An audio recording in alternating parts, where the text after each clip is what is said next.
नमस्कार।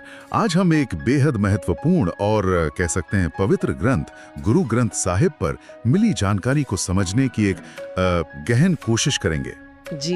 ये सिर्फ एक किताब नहीं है, बल्कि सिख धर्म में इसे असाधारण रूप से जीवित गुरु का दर्जा मिला हुआ है। बिल्कुल। हमारा मकसद है इसकी संरचना, इसकी मुख्य शिक्षाएं और आज के जीवन में इसकी प्रासंगिकता की परतें खोलना।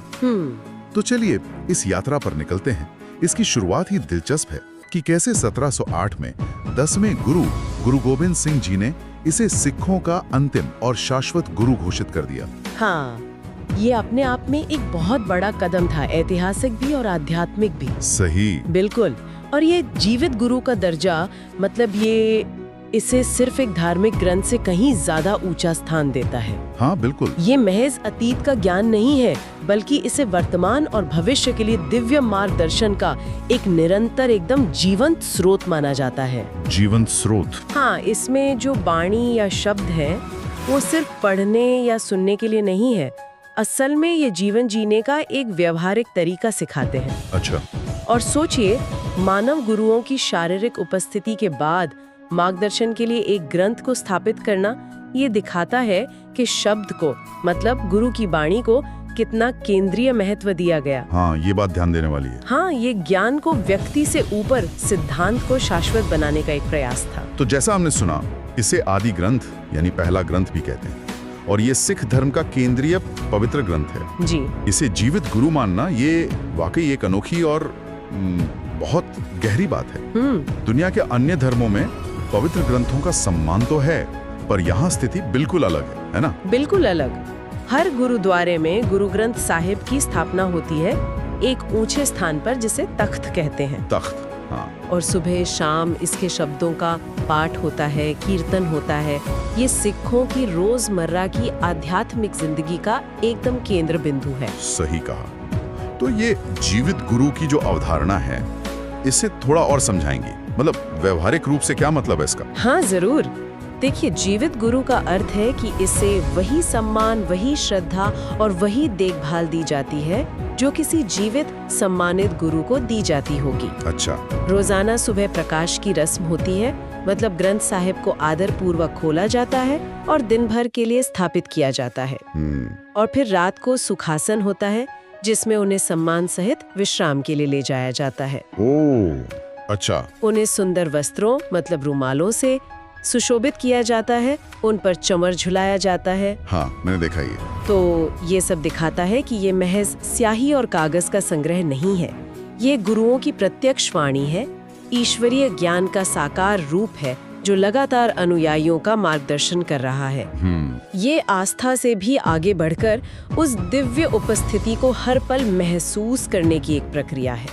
वाह, इस सम्मान की बात समझने के बाद अब जरा ये देखते हैं कि ये ग्रंथ स्वयं बना कैसे है, इसकी संरचना कैसी है। अच्छा सवाल है। स्रोत बताते हैं कि इसमें 1430 पन्ने हैं, जिन्हें अंग कहा जाता है। जी, अंग। जैसे शरीर के अंग होते हैं, वैसे ये ग्रंथ के अंग हैं। सोचिए, 1430 अंगों में फैला हुआ ज्ञान। विशाल है। और इसमें लगभग 6000 भजन या शब्द संकलित हैं। करीब 6000, हाँ। अब यहाँ एक बात है जो इसे संगीत और आध्यात्मिकता के नजरिए से बेहद खास बनाती है।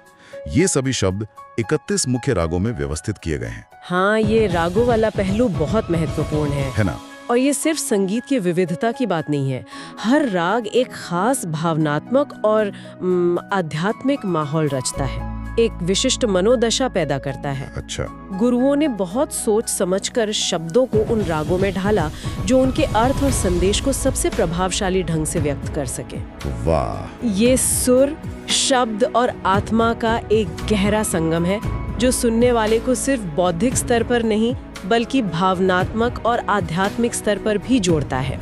और कई राग तो समय और ऋतु के अनुसार भी चुने गए हैं, जो उस अनुभव को और भी ज्यादा समृद्ध बनाते हैं। ये तो अद्भुत है, मतलब संगीत को आध्यात्मिक अनुभव का इतना जरूरी हिस्सा बनाया गया। बिल्कुल। लेकिन इसकी संरचना में एक और पहलू है जो शायद इससे भी ज्यादा ध्यान खींचता है, वो है इसकी समावेशी प्रकृति। हाँ, ये बात तो है। ये सिर्फ सिख गुरुओं की बाणी तक ही सीमित नहीं है, सही कहा ना? बिल्कुल नहीं। और यहीं पर गुरु ग्रंथ साहिब की अद्वितीयता और कह सकते हैं क्रांतिकारी सोच सामने आती है। कैसे? इसमें 6 सिख गुरुओं, पहले 5 और 9वें गुरु की वाणी के साथ साथ उस समय के भारत के विभिन्न हिस्सों से आए 15 अन्य संतों और भक्तों की रचनाएं भी शामिल हैं। 15? हाँ, जिन्हें भगत बाणी कहा जाता है। इसमें कबीर जी हैं, रविदास जी हैं, नामदेव जी हैं, बाबा फरीद जी जैसे सूफी संत भी हैं।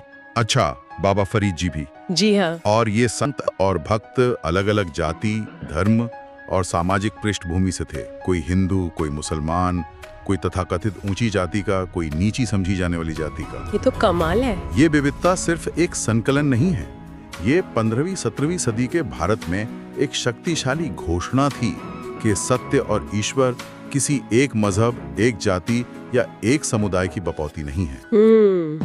जबरदस्त। ये आध्यात्मिक लोकतंत्र का एक उत्कृष्ट उदाहरण है असल में। वाह। ये जानना कि अलग अलग पृष्ठभूमियों से आए संतों की वाणी को एक साथ एक ही ग्रंथ में इतना सम्मान दिया गया, ये उस समय के लिहाज से कितना बड़ा कदम रहा होगा। बहुत बड़ा। ये तो ग्रंथ की संरचना से ही उसके मूल संदेश की झलक दे देता है। बिल्कुल। तो फिर इसकी मुख्य शिक्षाएं क्या है जिन पर ये पूरा दर्शन आधारित है? देखिए, इसकी शिक्षाएं बहुत स्पष्ट हैं, व्यवहारिक हैं और जीवन को दिशा देने वाली हैं। सबसे मूल और केंद्रीय शिक्षा है एक ओंकार। एक ओंकार, एक ओंकार। हाँ, यानी ईश्वर एक है, वो निराकार है, सर्वव्यापी है, सृष्टि का रचयिता है और किसी खास रूप या स्थान तक सीमित नहीं है। और ये सिर्फ एक धार्मिक सिद्धांत नहीं है, बल्कि ये पूरी मानवता और सृष्टि की एकता का आधार बनता है। एकता का आधार। हाँ, क्योंकि जब ईश्वर एक है तो उसके बनाए सभी इंसान भी एक समान है, बिना किसी भेदभाव के। एक ओंकार, ये तो जैसे नींव का पत्थर हो गया। बिल्कुल। और इसी नींव पर बाकी शिक्षाएं टिकी हैं। स्रोत बताते हैं 3 मुख्य स्तंभों के बारे में: नाम जपना, कीर्त करना और वन छकना। जी, ये 3 स्तंभ बहुत महत्वपूर्ण हैं। इन्हें थोड़ा और खोलकर समझते हैं। नाम जपना का क्या अर्थ है? नाम जपना का मतलब है ईश्वर के नाम का सिमरन करना, उसे निरंतर याद रखना, उस पर ध्यान केंद्रित करना। ध्यान करना। हाँ, पर ये सिर्फ रटना नहीं है, बल्कि ईश्वर के गुणों को अपने जीवन में उतारना और हर समय उसकी उपस्थिति को महसूस करना है। ये मन को भटकने से रोकता है और आंतरिक शांति और शक्ति देता है। आंतरिक शांति। और कीरत करना, ये सुनने में तो बहुत सीधा लगता है, काम करना। हाँ। पर ये सिर्फ काम करना नहीं है, बल्कि ईमानदारी से मेहनत करके अपनी रोजी रोटी कमाना है। अच्छा, ईमानदारी से। हाँ, ये भिक्षावृत्ति या दूसरों पर निर्भरता को हतोत्साहित करता है और स्वाभिमान के साथ जीने पर जोर देता है। हर तरह के काम को सम्मान दिया गया है, बशर्ते वो ईमानदारी से किया जाए। ये आध्यात्मिक जीवन को सांसारिक जिम्मेदारियों से अलग नहीं करता, बल्कि उन्हें साथ लेकर चलने की बात करता है। मतलब गृहस्थ जीवन जीते हुए भी। हाँ, बिल्कुल। एक गृहस्थ जीवन जीते हुए भी आध्यात्मिक ऊंचाइयों को छुआ जा सकता है, ये इसका संदेश है। ये संतुलन बहुत महत्वपूर्ण है। और तीसरा स्तंभ है वंड छकना। इसका क्या मतलब हुआ? वंड छकना का अर्थ है अपनी कमाई और संसाधनों को दूसरों के साथ बांटना, खासकर जरूरतमंदों के साथ बांटना। हाँ, ये सिर्फ दान नहीं है, बल्कि एक सामाजिक जिम्मेदारी और भाईचारे की भावना है। जो आपके पास है वो ईश्वर की देन है और उसे सबके साथ साझा करना चाहिए।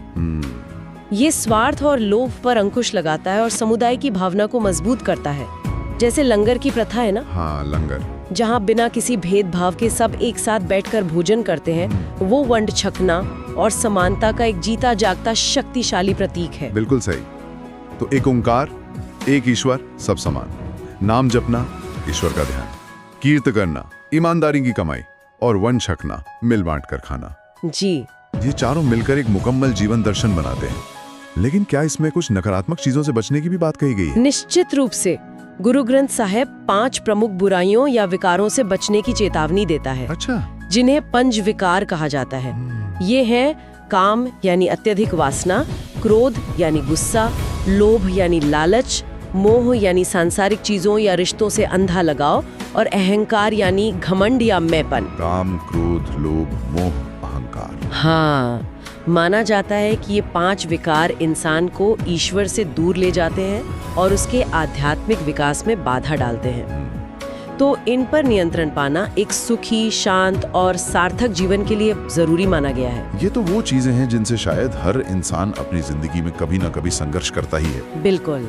ये शिक्षाएं कितनी सार्वभौमिक लगती हैं। ही तो इन सब शिक्षाओं का सिख जीवन और शायद उससे भी आगे पूरी मानवता के लिए क्या महत्व है? देखिए, गुरु ग्रंथ साहिब तो सिख जीवन का ध्रुव तारा है।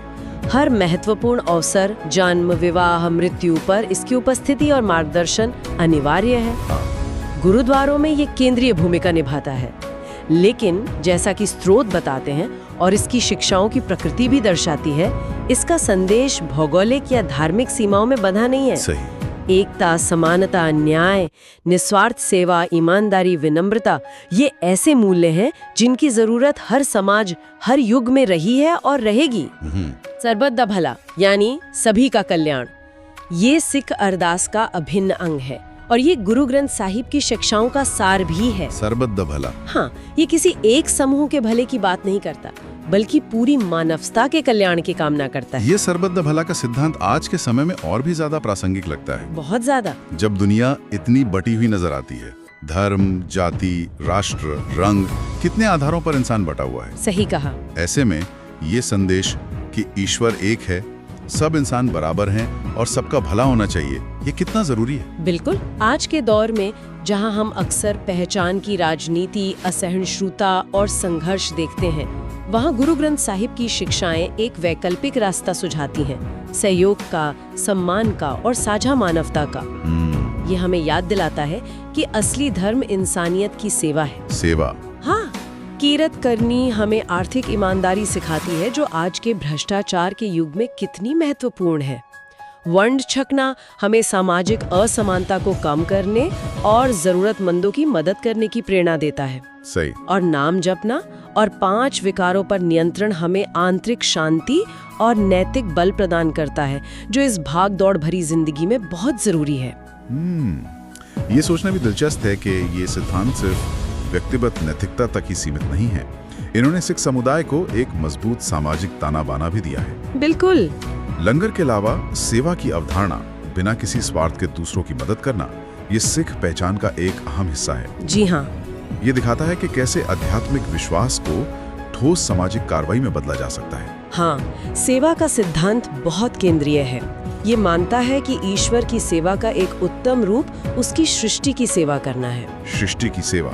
हाँ, ये हमें अपनी मैं से बाहर निकालकर दूसरों के दुख दर्द से जुड़ने का अवसर देता है। लेकिन यहाँ एक महत्वपूर्ण सवाल ये उठता है। क्या? कि आज की बेहद व्यस्त, अक्सर आत्म केंद्रित जीवन शैली में इन सदियों पुराने सिद्धांतों को, मतलब ईमानदारी से कमाना, बांटना, ईश्वर को याद रखना, सेवा करना, विकारों पर काबू पाना, इन्हें व्यवहारिक रूप से कैसे उतारा जाए? हाँ, ये एक बड़ा सवाल है। ये सिर्फ धार्मिक रस्मों को निभाने की बात नहीं है, बल्कि इन मूल्यों को अपनी रोजमर्रा की सोच, अपने फैसलों, अपने रिश्तों और अपने समाज के प्रति अपने नजरिए में कैसे जीवित रखा जाए। यही असली चुनौती भी है और अवसर भी। बिल्कुल सही कहा। तो हमने आज गुरु ग्रंथ साहिब के कई पहलुओं पर नजर डाली। ये सिर्फ एक ग्रंथ नहीं, बल्कि एक जीवित गुरु है, जिसे सर्वोच्च सम्मान दिया जाता है। जी। इसकी संरचना अनोखी है। 1430 अंग, 31 रागों में बटे लगभग 6000 शब्द, और सबसे महत्वपूर्ण इसकी क्रांतिकारी समावेशी प्रकृति, जिसमें विभिन्न गुरुओं और संतों की वाणी शामिल है। हाँ, वो बहुत खास है। इसकी मुख्य शिक्षाएं: एक ओंकार, एक ईश्वर, सब समान, नाम जपना, ईश्वर का ध्यान, कीरत करना, ईमानदारी की कमाई, वंड छकना, बांटकर खाना और 5 विकारों से बचाव पर आधारित हैं। काम, क्रोध, लोभ, मोह, अहंकार। हाँ, ये शिक्षाएं न सिर्फ सिखों के लिए बल्कि पूरी मानवता के लिए एक नैतिक और आध्यात्मिक दिशा प्रदान करती हैं और सरबत द भला का संदेश देती हैं। बिल्कुल। और अंत में एक विचार छोड़ जाते हैं श्रोताओं के लिए। हाँ।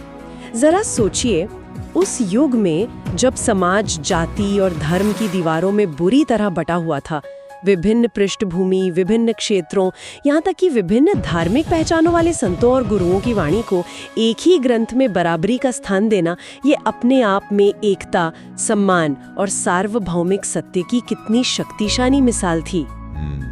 वाकई यह महज संकलन नहीं था, यह एक दर्शन था, एक आंदोलन था। सही।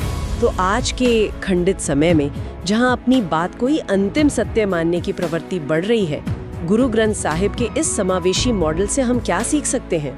अच्छा प्रश्न है। ये हमें दिखाता है कि सत्य कई आवाजों में पाया जा सकता है और उन सभी आवाजों को ध्यान से सुनना और सम्मान देना संभव ही नहीं बल्कि जरूरी भी है।